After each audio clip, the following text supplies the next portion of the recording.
चारों तरफ काली अंधेरी रात और सामने एक बड़ा सा पुराने जमाने का गेट। मैं उस गेट को खोलकर अंदर गया तो तेज हवाएं चलने लगी और सामने एक हवेली नजर आई। तभी छन छन की आवाज के साथ एक लड़की मेरे बराबर से गुजरी और हवा में गायब हो गई। मैं सिर्फ पीछे से उसके लंबे बाल और सुडौल बदन ही देख पाया था। मैं उस हवेली के अंदर गया ही था कि तभी एक कमरे से छन छन की आवाज आई। मैं भागकर उस कमरे में गया तो सामने दीवार पर मुझे एक तस्वीर नजर आई। शायद से किसी लड़की की थी, पर मुझे उसका चेहरा धुंधला नजर आ रहा था। जिसे साफ करने में मैं तस्वीर के पास जा ही रहा था कि तभी मुझे किसी के हंसने की आवाज सुनाई दी।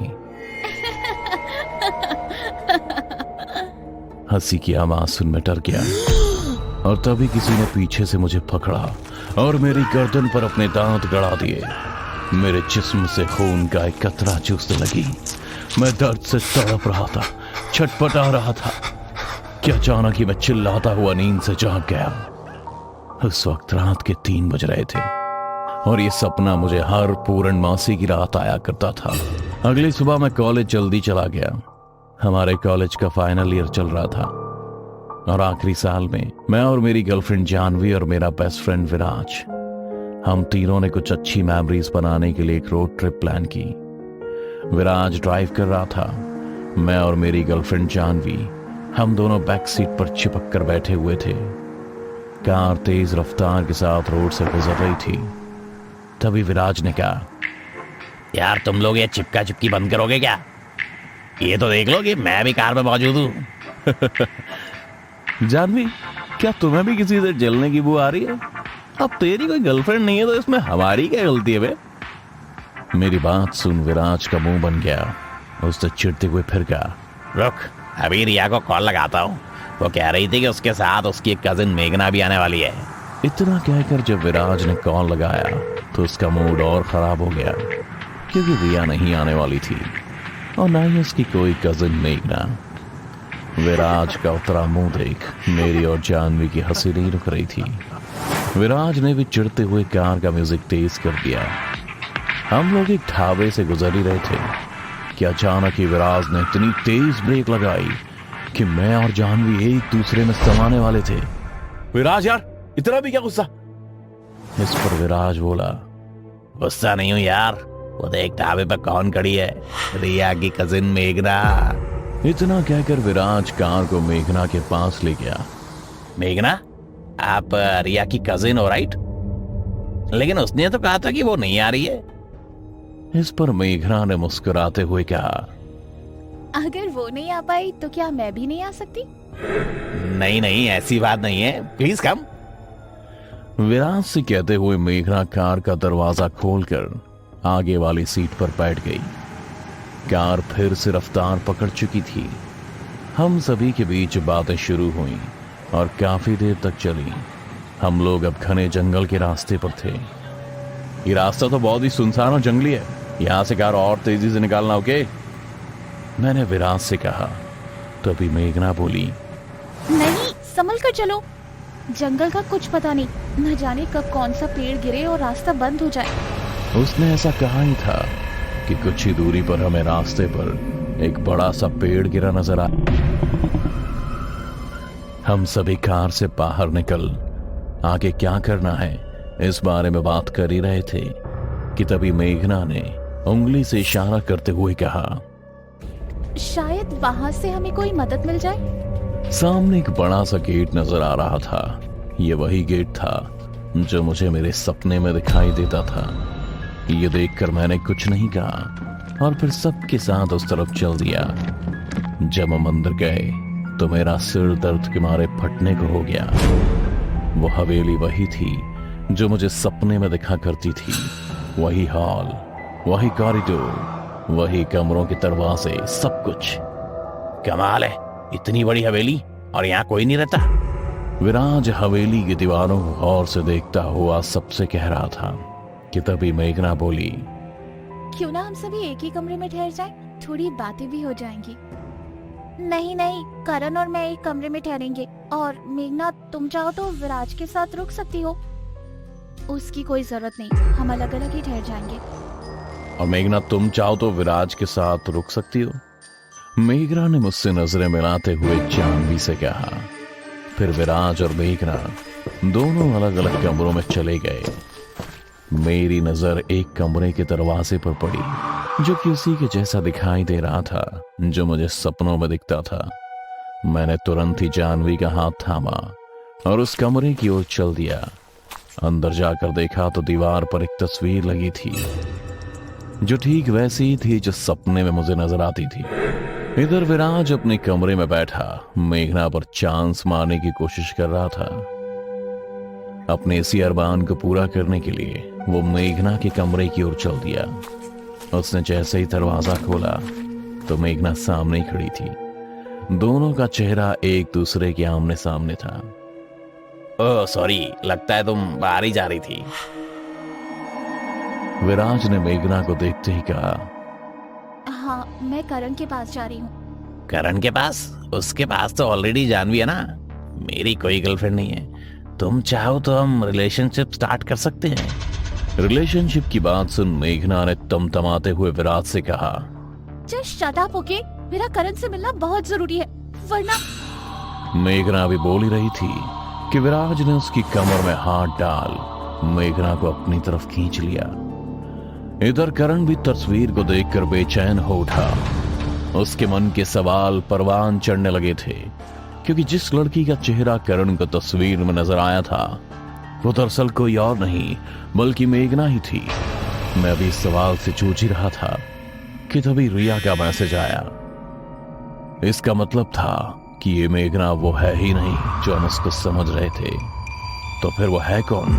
इसका मतलब ये कि वो मेघना ही है ही नहीं जो हम समझ रहे थे। तो फिर ये है कौन? और उसकी तस्वीर इस हवेली में क्या कर रही है? मेरे मन में यही बातें घूम रही थी, जिसे सोच सोच कर ही मेरे सिर में अब जोरों से दर्द होने लगा और मैं अगले ही पल बेहोश होकर जमीन पर गिर गया। मैं कितनी देर तक बेहोश रहा मुझे याद नहीं, पर जब मेरी आंख खुली तो जानवी मेरे सामने थी और इस बार भी मुझे वही सपना आया था जो अक्सर पूरन मासी की रात को आया करता था, जिसका जिक्र मैंने जानवी से किया। जानवी, तुम्हें याद रहा मैंने तुम्हें बताया था कि मुझे हर पूरन मासी एक ही तरह का सपना आया करता है जिसमें एक लड़की मेरा खून पीती थी। वो लड़की कोई और नहीं बल्कि मेघना ही है। मुझे अभी उससे बात करनी चाहिए। जानवी से कहता हुआ मैं बिस्तर से उठ मेघना के पास जा ही रहा था कि तभी जानवी ने मेरा हाथ पकड़ मुझे रोक लिया। दूसरी तरफ विराज आज की मेघना और कल की निहारिका के करीब जाने की कोशिश में था। अगर तुम चाहो तो गर्लफ्रेंड बॉयफ्रेंड नहीं बनते, लेकिन सिर्फ आज रात के लिए कि हम डॉक्टर डॉक्टर खेल सकते हैं। कहते कहते विराज रुक गया। उसके चेहरे पर एक शरारती मुस्कुराहट थी। तभी निहारिका ने मुस्कुराते हुए कहा, पर मुझे डर लग रहा है। इस पर विराज ने निहारिका के और करीब जाते हुए कहा, अरे डरती क्यों? मैं तुम्हें कोई तकलीफ थोड़ी होने दूंगा।